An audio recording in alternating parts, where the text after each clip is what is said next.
Hey Summoners, make sure that you've subscribed to the Mobalytics YouTube channel and hit that bell button, that way you're always up to date and part of our notification squad.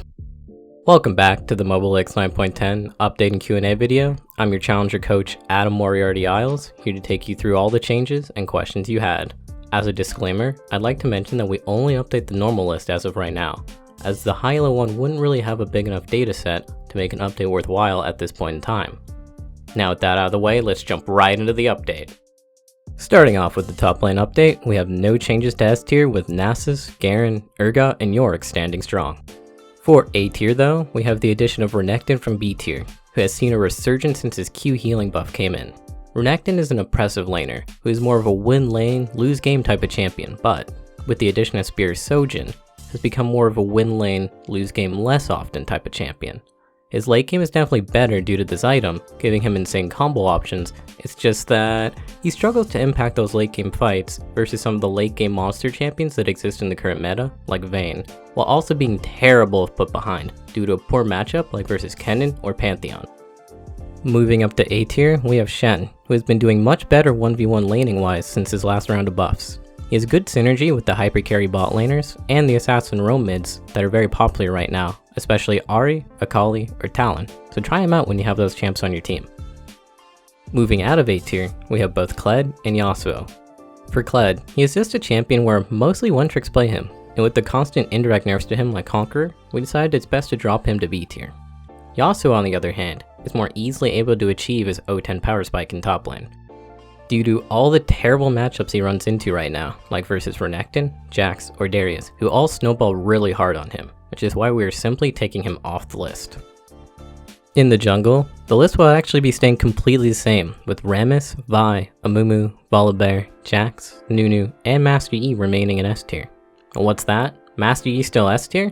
I thought he got nerfed. And why is Nunu still S tier, when Sejuani sees more pro play and is a tank jungler too? Short answer, those changes were buffs to Yi, and Nunu is greater than Sejuani in solo queue, but for a more in-depth answer, stay tuned for the QA portion where I answer these questions. While we're talking about the jungle though, I'd like to highlight a particular S tier champion in Vi, as she saw play at MSI from the standout jungler Kled on SKT. Though she is a one-dimensional champion, she happens to be extremely good at what she does. Her level 6 ganks are so easy to execute that if a Vi has flash up and ult, and you don't get a kill, you probably deserve some of the flame your team is sending your way. When playing her, one of the major mistakes I see people do on Vi is her keystone option. As shown by Kled, Aftershock should be the go-to keystone on her, as it allows her to build full damage and rely on the tanky combination of her passive shield and the resistances from Aftershock to keep her alive, allowing her to build more damage oriented, even in competitive play, where champs like Jarvan are built full tank, and it pains me to see it every time. Hashtag not my Jarvan. Mid lane, just like with jungle, is looking pretty stable as of right now, with no changes, so the S tier roster remains the same, with Malzahar, Morgana, Ahri, Vel'Koz, my pick of the week Nico, +1 to me, and Lux. Just like with Vi, Lux was also played at MSI recently, with good success as a Zoe counterpick, but in solo queue, she is an all-around great choice for the normal tier list. Her strength comes from how safe she is, along with her ability to stall out games by having an ult on such a short CD, she is able to ult every single wave late game, and is always a threat to steal Baron away from a jungler, especially on red side. One of the lesser known things about her is how impactful her shield is for the late game teamfight phase. With how much AP mid Lux gets, the shield amount can get absurd real quick, giving her great teamfight presence. Although, if you've ever played Lux, you'll notice how good your teammate is at dodging your W, making you wonder why your 07 brand support wasn't this good at dodging blitz hooks in lane. Finally, some changes. Starting off in bot lane, we have Misfortune moving from A to S tier. This happened because of two things. The first, as per usual, a new OP build from Korea where you go Glacial Augment with Hextech GLP, and you guessed it, into Twin Shadows, was found to be dominating the challenger ladder. Kidding. The new build was likely actually founded in NA, with MF taking Press the Attack, buying Blade of the Ruin King first, then going into lethality. Quick tip, be sure to get Edge of Night, as it can allow her to safely channel her ultimate. The reason this build works is it gives her even better snowball potential during the laning phase, while maintaining her press R to win teamfight playstyle. The other reason she moved up is the Rageblade users getting nerfed, leaving open a spot for her in S tier. This, along with the minor buff to Essence Reaver, is the main reason Xayah moved from B tier to A tier as well. The last change to balling is Xayah moving back to A tier. We thought that after the Rageblade nerfs, it would take people about one patch to figure out the new optimal build for her, so she could return to A tier. It just happened way earlier than we expected.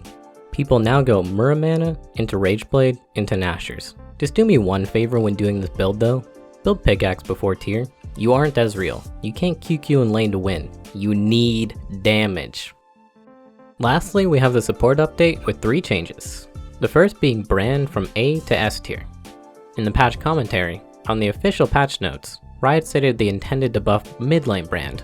They just forgot that no one plays that, and people go full AP on support anyways, so it was in fact a buff to support Brand. To my own surprise, this jumped his win rate up by quite a bit. Likely due to the increase in immobile carries and enchanters played in bot lane, like Jinx or Sona, who are unable to dodge his skill shots, making him a great choice as a mage support if you want to carry games on your own. The last 2 changes are to Morgana, who went from S to A tier, and Rakan, who moved from B to A tier. Morgana is a champion that has an extremely high ban rate because no one likes playing versus Black Shield, especially Nautilus players who know that if she is banned, they get freelo. It's just that after her nerfs, her laning power did go down a fair bit, hurting her win rate. The Rakan changes, as predicted, had a really positive effect on his solo queue win rate, as his W is really easy to land now, and he isn't dying immediately even if he does happen to miss. With Rakan being a unique champion, as he is both an engaged support and an enchanter, if he is at all viable, he will likely be a strong pick because he has both the ability to start fights and scale well into the late game. On to the Q&A portion. First up, we have Jason McDonald from YouTube who says, "You guys are crazy to think Yi is still S tier and A tier at high-ELO. With Rageblade nerfs, Yi does 25 to 38% less damage per second. Not to mention that he is almost a complete glass cannon and so easy to focus down. For your information, Jason, we are in fact crazy. Smart, as we are able to accurately predict that he would receive a buff from these changes, despite the nerfs to both Conqueror and Rageblade, while most of the community had thought he was getting gutted. The reason for this is that Master Yi received a nerf to his DPS, which mostly impacts late game, while also receiving a buff to his single target burst and dueling power, with the Q changes which impact his early game. Since Yi's weakest stage of the game is early, and he was wildly out of control late game, shifting some of his power from late to early actually helped him snowball or get out of the early game much easier, thus increasing his win rate. As for him being easy to focus down, that's not necessarily true, as many Yi players have adapted to this by building tank after their core damage items, and with the cast time removed from his Q, Master Yi players have an easier time dodging CC, but when they fail to do so, instead of saying, "I was an alpha," they will instead say, "I died before alpha," then blame 60 ping. Our second comment from Deadeye on Twitter asks, "Ezreal S tier lol, you guys surely don't know what you're talking about. And Sona S, Xayah B question mark?" For Ezreal being S tier, since you don't think me or the other challenger experts on our team know what we're talking about, I'll defer to some raw stats. As of this video, almost all of the top 10 ADCs on the Korean server and challenger have Ezreal in their top 3 most played, and currently still play him. Now you might be thinking, who cares about Korean solo queue? They couldn't even beat NA at MSI. And to that I'd say, okay fine, you have a fair point. So in a relevant region, EU West, the current rank 1 player Upset has Ezreal as his second most played with a 70% win rate. That is to say that all of these top players play Ezreal actively, and they wouldn't all be so successful if he wasn't a top tier pick. As for Sona, her win rate has been so insanely high for so long, I started to feel like S tier support actually stands for Sona tier, since she just won't leave or get nerfed. Kind of like Janna pre-Ardent Censor, where she had a 55+ win rate for literal years, and yet no one respected her. Xayah though, I agree, is not B tier, and with the nerfs to Rageblade ADCs, plus the buffs to Reaver, we did in fact move her to A tier, so congrats, you were right 1 out of 3 times. Our next question comes from Belladora on Twitter who asks, "Wait, Kayle? Is she good in top? I thought she was basically useless after she got nerfed to the ground." Yes, at lower levels of play, she still gets time to scale, and 1v9 the late game, even post nerfs.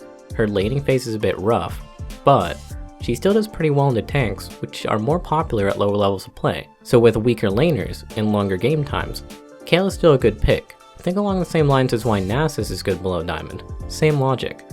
Also, just because Kayle isn't good in high-ELO, don't let that deter you from playing her if you like her. People like Wrist make Garen work in high-ELO, so Kayle is doable too. I'd be more than happy to see you climb on Kayle and end up in one of my games someday, preferably on the other team though.